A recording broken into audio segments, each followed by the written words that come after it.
दौरे पर जा रहे हैं। पहले पीएम मोदी थाईलैंड में बिम्स्टेक समिट में हिस्सा लेंगे, जिसमें 7 देशों के राष्ट्राध्यक्ष शामिल होंगे। फिर थाईलैंड के बाद 4 से 6 अप्रैल तक प्रधानमंत्री मोदी श्रीलंका की राजकीय यात्रा पर जाएंगे।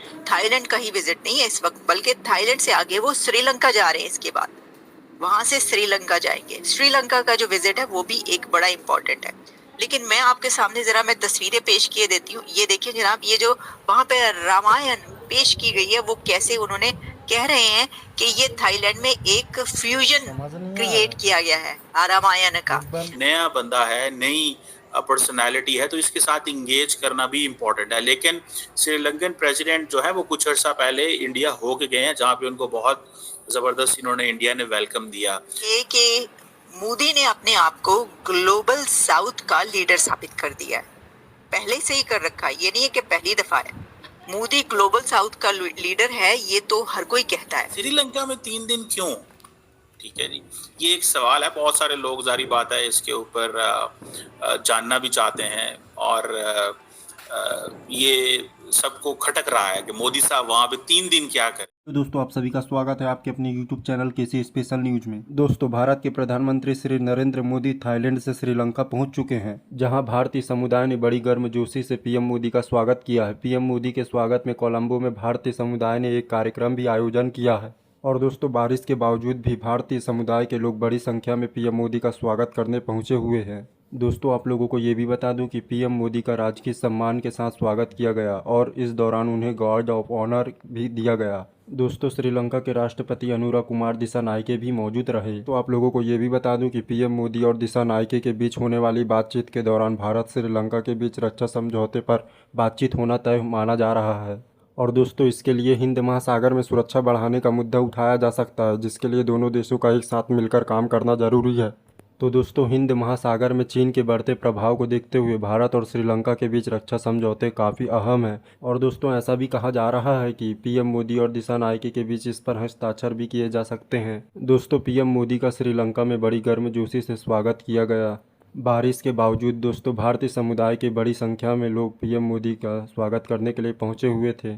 और इसे ही देखते हुए दोस्तों, पाकिस्तान में भी इसकी ज़्यादा चर्चा चल रही है। तो दोस्तों, आप लोग पाकिस्तान मीडिया का रिएक्शन लास्ट तक ज़रूर देखें, आप लोगों को मज़ा ज़रूर आएगा। और दोस्तों, वीडियो आपको अच्छा लगे तो वीडियो को लाइक करें, शेयर करें और चैनल को ज़रूर सब्सक्राइब करें। और बेल आइकन को भी ऑन कर लेना दोस्तों, मैं जब भी अपना वीडियो अपलोड करूं तो वीडियो का नोटिफिकेशन आप तक पहुंच सके। तो चलिए दोस्तों, मैं आप लोगों को मिलता हूं अगले वीडियो में। जब तक के लिए जय हिंद, जय भारत। तो बड़ी बात है, इसकी वजह यह है कि देखिए, ये वही कल्चरल टाइज की बात है। एक तो ये कि मोदी ने अपने आप को ग्लोबल साउथ का लीडर साबित कर दिया है। पहले से ही कर रखा है, ये नहीं है कि पहली दफा है। मोदी ग्लोबल साउथ का लीडर है, ये तो हर कोई कहता है।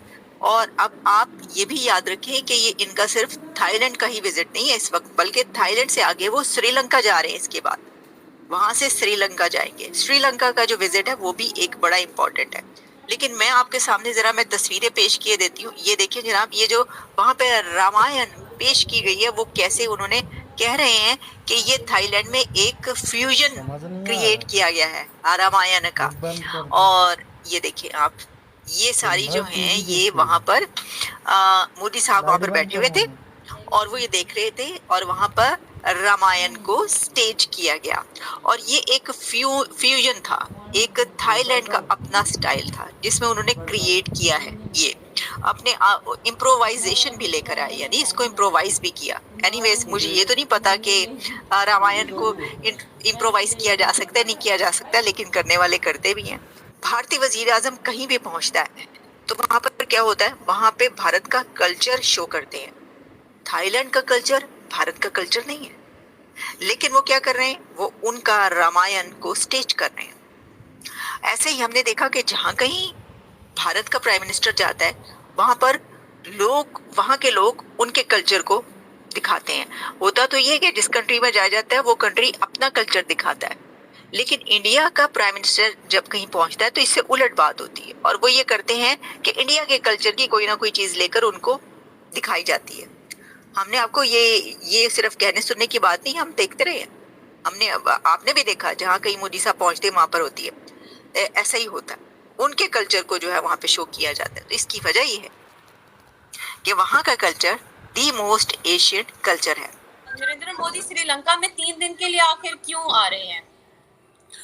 देखें, दुआ पहली बात तो ये है कि ये बड़ा इम्पोर्टेंट है कि नरेंद्र मोदी एक नेबरिंग कंट्री में 3 दिन के लिए जा रहे हैं। मोदी साहब तो फ्रांस 1 दिन के लिए जाते हैं, अमेरिका 2 दिन के लिए, लेकिन श्रीलंका में 3 दिन क्यों? ठीक है जी, ये एक सवाल है। बहुत सारे लोग, जारी बात है, इसके ऊपर जानना भी चाहते हैं और ये सबको खटक रहा है कि मोदी साहब वहाँ पे 3 दिन क्या करेंगे। ये साथ ही तो 3 दिन है। बेसिकली ये पहला पैगाम है मालदीव्स को कि हमारे पास, आपको ये तो पता ही है कि इंडिया की एक पॉलिसी है नेबरहुड फर्स्ट पॉलिसी। तो नेबरहुड फर्स्ट पॉलिसी में इंडियन जो लीडरशिप है वो खित्ते के तमाम नेबर्स के साथ बहुत अच्छे ताल्लुकात चाहती है। ये जो इस वक्त हुकूमत श्रीलंका के अंदर आई है, जिसमें ये जो श्रीलंका के प्रेसिडेंट हैं, ये आप समझ लें कि प्रेसिडेंट अनुरा कुमारा जो हैं, ये इनकी ये एक कम्युनिस्ट माइंडसेट के बंदे थे और ये माजी में जो जिसे कहते हैं ना हुकूमत के खिलाफ बड़ा रहे। और इस दफ़ा जब श्रीलंका में आपको याद होगा कि डिफ़ॉल्ट कर गया तो फिर एक गवर्नमेंट आई और फिर उसके बाद जब इलेक्शंस हुए तो ये सामने आ गए।